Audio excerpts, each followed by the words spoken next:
You wouldn't be blamed if you'd never heard the name Greenwood.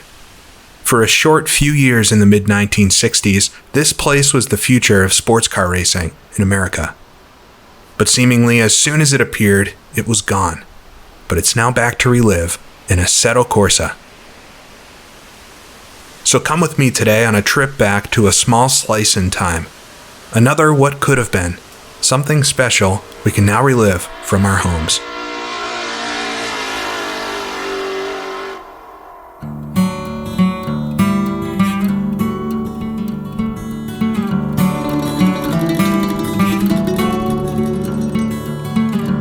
It was built in the fall and the winter of 1962 and opened the next year to immediate success. A part of the second wave of road circuits in America, contemporary with Mid-Ohio. Facilities to host the, in vogue, sport of European-style sports car racing, which took hold of the adrenaline seekers of post-war America. So Greenwood was the next, added to the list alongside Watkins Glen, Road America, Laguna Seca, Riverside. The developers had big plans. In its opening, it was a bare-bones facility, but a gorgeous circuit. 3 miles of wonderful undulating tarmac in the farm fields of rural Iowa. It was built over the natural land with long, sweeping bends. A wonderful flowing figure, as only the 1960s could have brought us. And so they came. In its inaugural year of 1963, the circuit hosted SCCA events with sports cars of all shapes and sizes. And despite being in the middle of nowhere and with nearly no spectator amenities, crowds came in droves to watch this curious road racing phenomenon. Initially, there was promise, so for 1964, grandstands and additional facilities were added for an expanding racing calendar. Drivers gave the circuit praise as it hosted various SCCA races. You see, at the time, the SCCA was the heart of non-oval motorsports in the US. And with Iowa being predominantly dirt track ovals, it was a big deal to have the SCCA and a state-of-the-art road circuit there. Greenwood was another amongst these excellent regional venues, and even hosted its first larger series race, the United States Road Racing Championship, a couple years out from its rebirth as Can-Am, running a 55-lapper there in 1964. Featuring Ken Miles, John Whitmore, and Jim Hall, with vehicles from Shelby and Chaparral and Porsches, they lit up the farmland with the sounds of high-powered engines. But what seemed like just the beginning, if I can borrow a cliche, was really the beginning of the end. By the end of 1964 and into 1965, racers noticed sections of the course already becoming worn out due to the harsh winters and temperature swings in the area. And despite hosting a USAC stock car race in 1965, by the end of 1966, racing was all but done at the facility. The owners had run out of money, and the public's interest in this bizarre spectacle went as quickly as it came. So after 1966, just 3 and a bit years after it opened, Greenwood, the beautiful snaking country circuit, went quiet. And there it's remained. This track actually still exists, and some cars have run a couple laps around it quite recently to celebrate its 50th anniversary. The land has slowly been reclaimed by nature, with large cracks forming in the track surface and weeds and trees sprouting everywhere. If you didn't know this was a circuit, you'd probably think it was an abandoned road, still in the middle of nowhere all these years later. It could have been so perfect. And so Greenwood, in all its obscurity, has been brought to amazing life and detail by Sergio Loro over at F3 Classic Tracks.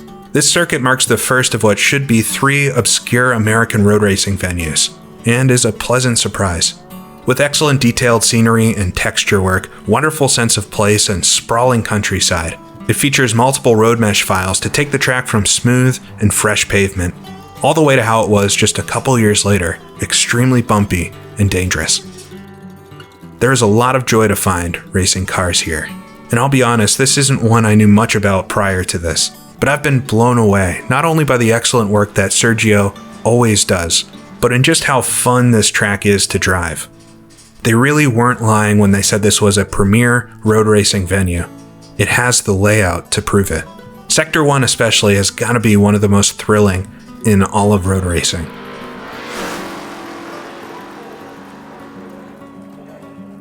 Now, if you think this track looks familiar, yes, Gran Turismo's Deep Forest Raceway is heavily inspired by Greenwood. A layout so good it's been enjoyed by thousands without their even knowing it.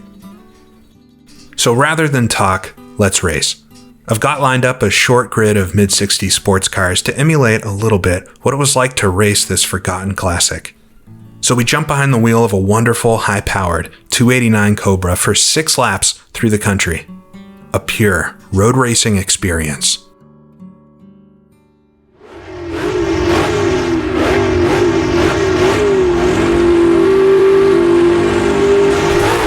Flags down, we're underway.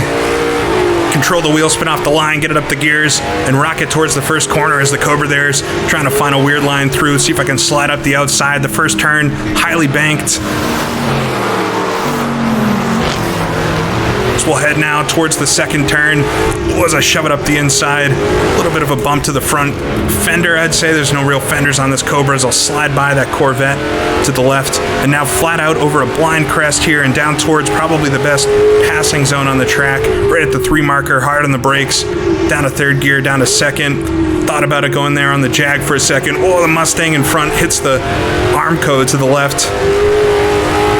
We'll slide it through now, tightening right-hander here. That'll head us up a hill towards a slower section of the course. Where's the Jag going there to the right? All right, got a car coming on my right as well. Second gear to the top of the hill. Try to pinch him just a little bit. This will line me up for the inside of the slower corner to the left here, down to first gear. Got Gurney for president right in front of me.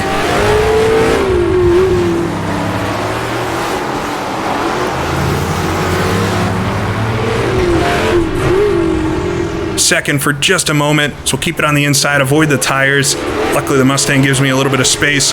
Now get the throttle down as I all over the place with the steering wheel, but this is actually a tricky kind of straightaway meanders to the left. Balance the throttle and brake, prevent the understeer as much as you can. Down to third for the beginning of the S's, then cold tires right now. It's a little bit tricky through here.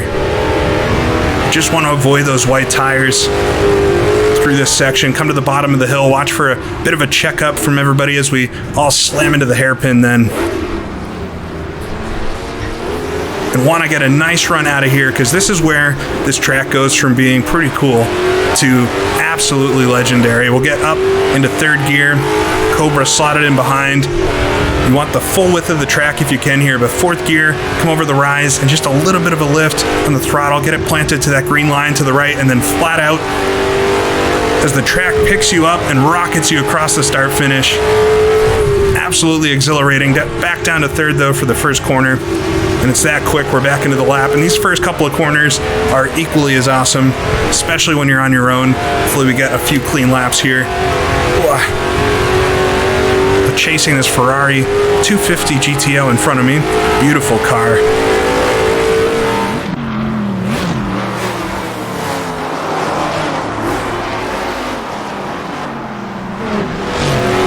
The throttle, driving these older sports cars. This is the AC Legends pack, which has been out for Assetto Corsa for a little while now, and it's such a fun group of cars and really fits this track. Many of these cars that we're driving today were the ones that raced here in the 60s. As the GTO runs a little bit wide, maybe that one didn't, although I think there was a Ferrari here as he's gonna take all the space through this left-hander. Keep it in second here, should have the torque. This little Cobra's got a lot of power. It's not the 427, but it's still powerful enough, at least for me. Oh, as I get knocked into again, my poor Cobra is going to be so beat up by the end of this. They're both beautiful cars, but I think the Ferrari there is a little bit more beautiful, so it's his fenders getting knocked in. All right, see if I can take the inside into the S's here. So the Ferrari's going to stick to the outside. Big slide, jab of the brakes. You can already see the crunkled bodywork on the back. AI check up a little bit, like I said, into this hairpin, but otherwise they're very good around the whole track. And these cars are some of the most tricky for them to drive in Assetto Corsa, so it's awesome to see. All right, back up the gears then, and rocket through this awesome final sector. Nice and easy into the final corner. Cobra is really taking an adventurous line there, side by side with, I think, a Porsche. As I got a nice run then on this Ferrari. Up the inside, across the line, up to 8th, 4 laps to go. Oh, he's going to stick it out there. I don't think it's possible to go too wide here. Oh, and he knocks into the Armco. There we go, back in the slipstream. Tense stuff side by side. It's not really the kind of place you'd want to do that. As he gets checked up, I think, by the Porsche. So I got that Mustang behind me. I got the AI balanced really well for my speed, and it's so much fun dueling here. They actually make passes on you and try to get positions back. There's a lot of sideways action there. Really to the top of the rev range, back to second gear. As the Porsche runs a little bit wide like the Ferrari did last lap. See if we can avoid hitting each other this time. I should have a better line through here than that Ferrari. He's going to stick it out there, isn't he? Maybe run him a bit wide. There we go. Did him a little dirty, but that works. So I flicked the wheel sideways. It's so much fun racing these old cars with these big steering wheels. This wheel itself is modeled off of a Cobra wheel. And it's a lot trickier, actually. It doesn't make it easier by any stretch, but it just gives you a great immersive feeling for stuff like this. And I can't recommend it enough. All right, slide it through some of the corners here. Got this little Porsche in front. It would be a bit more nimble. It's certainly a lot lighter here than the Cobra. It's a fun car to drive in itself.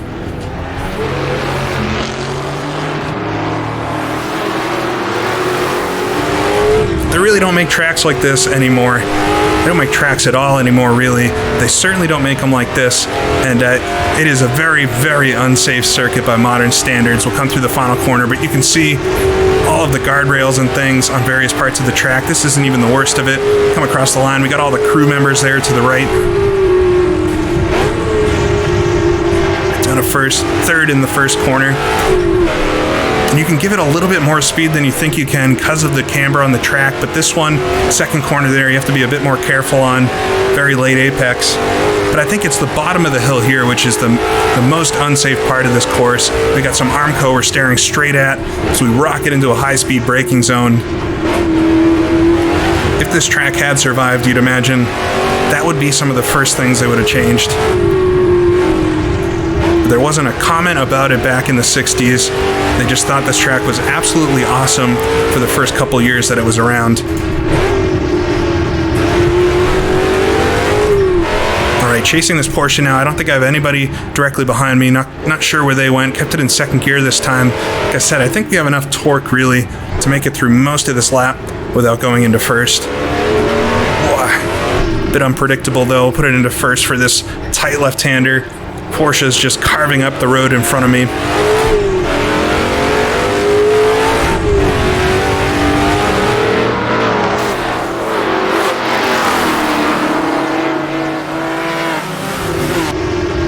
Let it drift out into the braking zone. It's tough to spot where the turn-in is on a lot of these corners. Pick up the throttle a little bit as we'll head down the hill, then watch that checkup. Whoa, might have an opportunity there. Take advantage of it up the inside. Porsche picks the pace back up, though. Try not to clink fenders. Kick of dust from a couple of the cars in front, but there we go. I think I got a better run onto the straightaway. There he is behind me. Tiniest mirror in the Cobra. It makes it very tricky to know what's going on behind you, but I suppose that was realistic. Absolutely a lot of racing together on this type of track. You do not race dirty in these times because very, very bad things would happen if you did. Right, third gear through the first corner, right back up to fourth. Got the gearing just slightly longer than the default gears for this car. We'll rise over the hill. I think this track could have been on a very similar trajectory to a VIR. We saw a very similar thing happen to VIR, where that track was built, run for a number of years, and then abandoned until many, many years later when it was rescued and turned into the resort we know it as today. And this track is still here, and it's still in the middle of nowhere. It's a prime candidate to be a racetrack. There's no people around that would be annoyed by it, although I'm sure there are some locals. Keep it in second through here. But I think the audience just wasn't there at the time. in Iowa to support it. It's one of those things, you see this sometimes with big venues or big events. The first time they hold it, there's a lot of curiosity and noise about it, so there's a lot of people there, maybe a bigger budget promoting it. But you get into the second, third year, things start to wane a bit, and that's where you see the test of time. Will the event truly last? And I think that's exactly what happened to this track. There's also a lot of weird financial stuff with it. Even when the track was built, it wasn't really finished. It was kind of a bare minimum that was finished for the first season. And a little bit more that was added, but it never really got to the point that the promoters and original designers wanted it to be. These two in front holding each other up just a little bit, so I might be able to get them, but I got the AI balanced to a point where they're very fast. And it's probably not possible to beat those Corvettes in this lesser powered Cobra, but it sure is fun trying to keep up.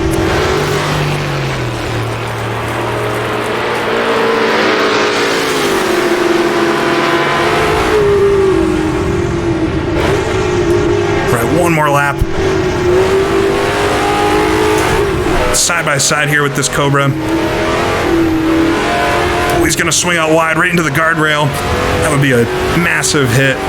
Like you'd be going through the guardrail in real life. We'll stay side by side with him.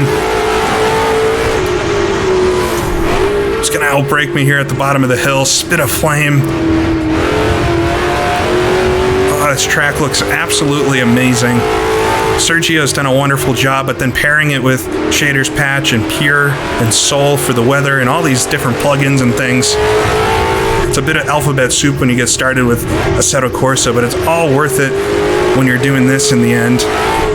I think this is one of the best uses of this sim, in my opinion, this AC Legends pack and these older US road courses. We have so many of them now. We've got Bridgehampton as a great version of that that's been out for a while. We, of course, have tracks like Laguna Seca and things, but all of Sergio's tracks, too, are lovely.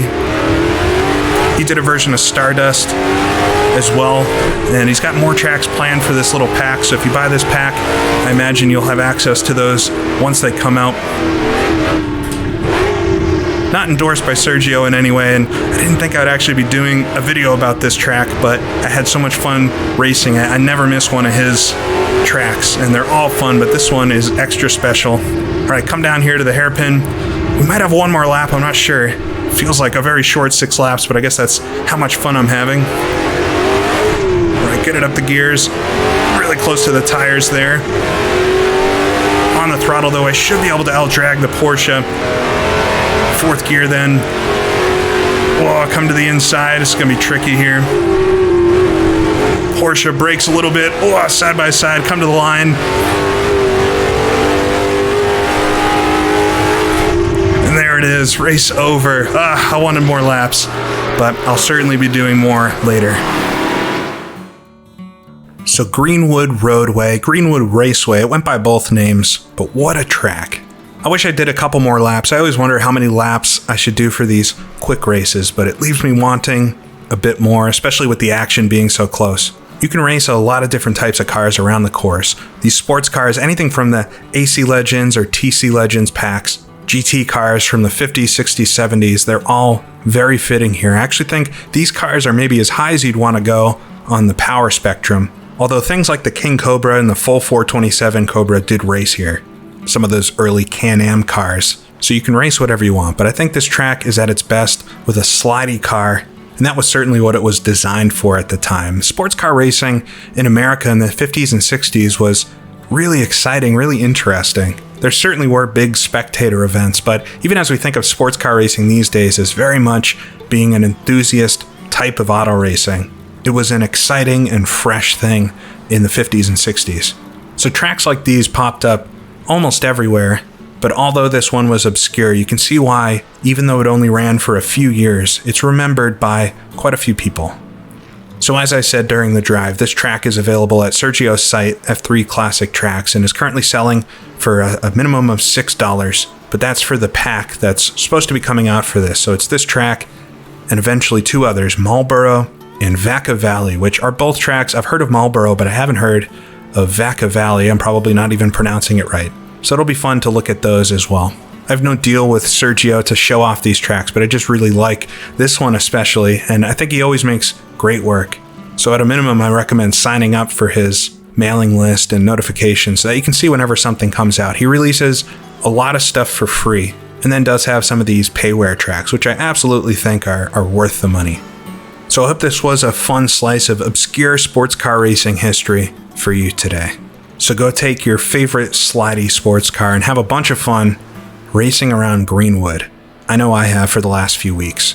But this has been GP Laps. Thank you for watching, and I'll see you all again next time.